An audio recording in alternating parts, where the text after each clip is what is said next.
మన ఛానల్ కుటుంబ సభ్యులందరికీ కూడా మీకు ఈ రోజున ఒక మంచి విషయాన్ని చెప్పాలనుకుంటున్నాం. గిరిజ గారు, నేను, అలాగే ఇంకొంతమంది స్నేహితులు కలిసి ఒక వృద్ధాశ్రమాన్ని పెట్టాలనుకున్నాం. అది ఎక్కడ, ఏంటి, అన్ని వివరాలు ఈ రోజున కొన్ని విషయాలు నేను ఈ వీడియోలో చెప్తాను. సాయంత్రం మళ్ళీ గిరిజ గారు కూడా మీకు అంతా వివరంగా కూడా చెప్తారు. అయితే మాకు ఈ వృద్ధాశ్రమం పెట్టాలని ఎందుకు అనిపించిందనంటే, మాకు ఎన్నో చాలా కామెంట్లు వస్తూ ఉంటాయి. ఆవిడకి మా పిల్లలకి ఆస్తులు రాసి ఇచ్చామండి, మాకు ఇంత అన్నం పెట్టట్లేదు, మా పిల్లలు విదేశాల్లో ఉన్నారండి, మమ్మల్ని ఎవరూ చూడట్లేదు, మేము ఒంటరిగా బతుకుతున్నామని ఇలా చాలామంది మాకు ఎన్నో కామెంట్లు పెడుతూ ఉంటారు. అయితే ఇక్కడ ఆడవాళ్ళకైనా మగవాళ్ళకైనా అని మీకు డౌట్ రావచ్చు. మగవాళ్ళైనా పర్వాలేదు, ఆడవాళ్ళైనా పర్వాలేదు, ఎవరికైనా సరే ఈ వృద్ధాశ్రమంలో చక్కగా డబ్బులు పే చేసుకుని ఉండొచ్చు. అయితే మరి ఇది ఎంత పే చేసుకోవాలి, మరి ఫ్రీయా, మరి పేదవాళ్ళకా, ఇలాంటి డౌట్లు కూడా మీకు వస్తూ ఉంటాయి. అయితే ముందు వీడియోల్లో కూడా మీకు ప్రతిరోజు అప్డేట్ ఇస్తూనే ఉంటాము.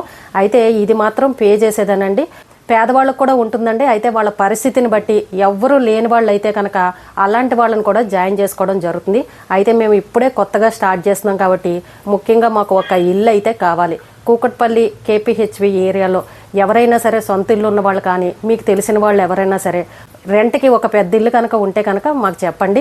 ఈ వీడియోని కనుక ఎక్కువ మందికి షేర్ చేశారంటే కూకట్పల్లి ఏరియాలో ఉన్న వాళ్ళు ఎక్కడన్నా హౌస్కి రెంట్ దొరికితే కనుక మాకు కూడా చెప్పడం జరుగుతుంది.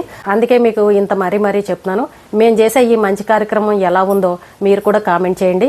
మాకు ఈ వృద్ధాశ్రమం పెట్టాలన్న ఆలోచన చాలా రోజులుగా ఉంది, కానీ అంతా మెయింటైన్ చేయగలమా లేదా అనే కొంచెం ముందు వెనక అయితే ఆలోచించడం జరిగింది. ఇప్పుడు గిరిజ గారు, నేను, ఇంకా మరి కొంతమంది సభ్యులను కలిసి అందరూ ఆలోచించాము. అందరూ కలిసి ఒక టీం లాగా ఏర్పడి చక్కగా అందరూ తలో పని కనుక చూసామని అంటే మనం కొంతమందికైనా హెల్ప్ చేసినట్టు అవుతుంది.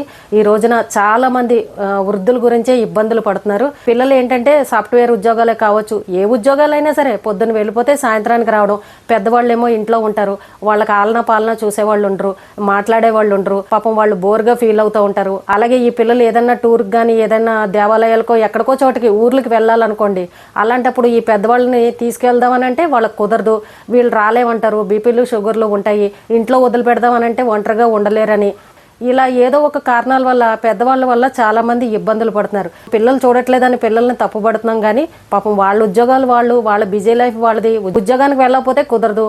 ఇప్పుడు ఈ బిజీ లైఫ్లో చాలా కష్టతరంగా ఉంది. అలాగే ఈ సిటీలో ముఖ్యంగా పక్కింటి వాళ్ళు కూడా ఎవరో పలకరించి చూడలేని పరిస్థితి. మనకి పల్లెటూరులో అనుకోండి, పక్కింటి వాళ్ళు ఎదురింటి వాళ్ళు ఎవరో ఒకళ్ళు ఎప్పుడొకప్పుడు అరుగుల మీద కూర్చున్నో వచ్చో పలకరించడమో ఏదో ఒకటి ఇచ్చుకోవడం పుచ్చుకోవడమో ఇలాంటివన్నీ జరుగుతాయి. మన సిటీ లైఫ్ ఎలా ఉంటుందనేది మనందరికీ తెలుసు. ఎవరిళ్లలో వాళ్లే ఉంటారు, ఒకరినొకరు పట్టించుకోరు, ఎవరింట్లో ఏం జరుగుతుందో ఎవరికీ అర్థం కాదు.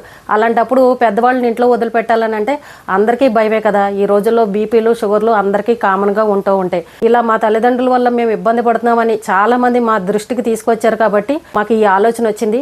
ఎలా అయినా సరే ఒక వృద్ధాశ్రమం కనుక పెట్టామని అంటే అదే ఏజ్ వాళ్ళు ఉంటారు కాబట్టి అందరూ రోజు కాలక్షేపంగా మాట్లాడుకుంటూ అందరూ తలొక పని చేసుకుంటూ హ్యాపీగా జీవితాన్ని గడుపుతారని మాకైతే అనిపించింది. కుటుంబ సభ్యులు ఉన్నవాళ్ళైనా సరే, కుటుంబ సభ్యులు ఎవరూ లేరు, భార్య చనిపోయిన వాళ్ళైనా, భర్త చనిపోయిన వాళ్ళైనా, ఒంటరిగా ఉండే మహిళలైనా, ఒంటరిగా ఉండే పెద్దవాళ్ళు మగవాళ్ళైనా సరే, పిల్లలు పట్టించుకోని వాళ్ళైనా సరే, పిల్లలు విదేశాల్లో ఉన్న వాళ్ళైనా, పిల్లలు వేరే ఊర్లో ఉద్యోగాలు చేసుకుంటూ వాళ్ళ అస్తమానం తిరిగి రాలేకపోతున్నారు, మేము ఒక్కళ్ళం ఉండలేకపోతున్నా సరే, ఇలా ఎవరైనా సరేనండి ఈ వృద్ధాశ్రమంలో చక్కగా జాయిన్ అవ్వచ్చు. ఇక్కడ మీకు డాక్టర్ ఫెసిలిటీ ఉంటుంది, అలాగే మీ చుట్టూ మీ పని వాళ్ళు ఉంటారు, ఫుడ్ ఉంటుంది, బెడ్, ఇంకా అన్ని సదుపాయాలు మీకు ఉంటాయి. చక్కగా ఉండొచ్చు, హ్యాపీగా ఉండొచ్చు.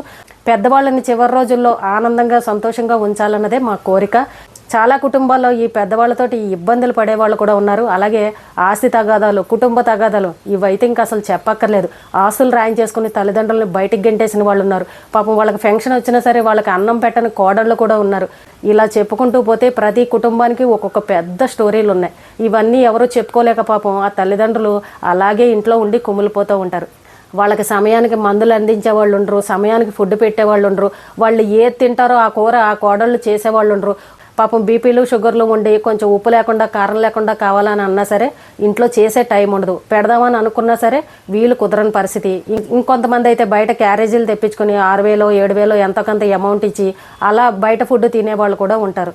ఇవన్నీ ఆలోచించిన తర్వాత అనిపించింది, ఒంటరిగా ఇంట్లో ఉండే కంటే ఇలా ఒక వృద్ధాశ్రమంలో కనుక ఉన్నారని అంటే అందరూ చక్కగా కలిసిమెలిసి ఉంటారు, స్నేహితుల్లాగా ఉంటారు, ఒక కుటుంబంలాగా ఉంటారు.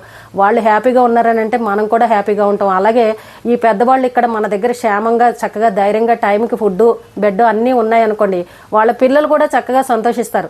మా అమ్మ చక్కగా పలానా ఆశ్రమంలో ఉంది, ఏమీ డోకాలేదు, వాళ్ళు చక్కగా బాగా చూసుకుంటారని పిల్లలు కూడా ఎక్కడికన్నా వెళ్ళినా ఉద్యోగాలకు వెళ్ళినా సరే వాళ్ళు ముందు ఆనందంగా ఏ టెన్షన్ లేకుండా హ్యాపీగా ఉంటారు. ఎన్నో వృద్ధాశ్రమాలు ఇప్పుడు మనం చూసాం కదండి. అంటే వాళ్ళకి డబ్బులుండి కూడా అక్కడ ఉంటున్నారు అని అంటే పిల్లలకి బిజీ లైఫ్ అయిపోవడం వల్ల వాళ్ళకి చూసే టైం లేక వాళ్ళు వెళ్ళి పాపం అక్కడ ఉంటున్నారు. ఇప్పుడు నెల నెల ఫంక్షన్లు వస్తూ ఉంటాయి చాలా మందికి, అయినా సరే పిల్లలు వాళ్ళకి ఫుడ్ పెట్టే పరిస్థితి ఉండదు. పిల్లలు చూస్తే దూరంగా ఎక్కడో ఉంటారు, ఒంటరిగా వీళ్ళు ఉండాల్సిన పరిస్థితి. అలాంటి వాళ్ళందరి గురించి మేము ఆలోచించి చక్కగా ఈ ఆశ్రమం పెడితే బాగుంటుందని మేము ఆలోచించడం జరిగింది. మా ఆలోచన ఎలా ఉందో అందరూ కామెంట్ చేయండి. సాయంత్రం గిరిజ గారు కూడా దీని గురించి వివరంగా ఒక వీడియో చేస్తారు. మన ఛానల్ కుటుంబ సభ్యులందరికీ కూడా తెలియజేసినాము. అలాగే ముఖ్యంగా ముందు మాకు ఇల్లు కావాలండి.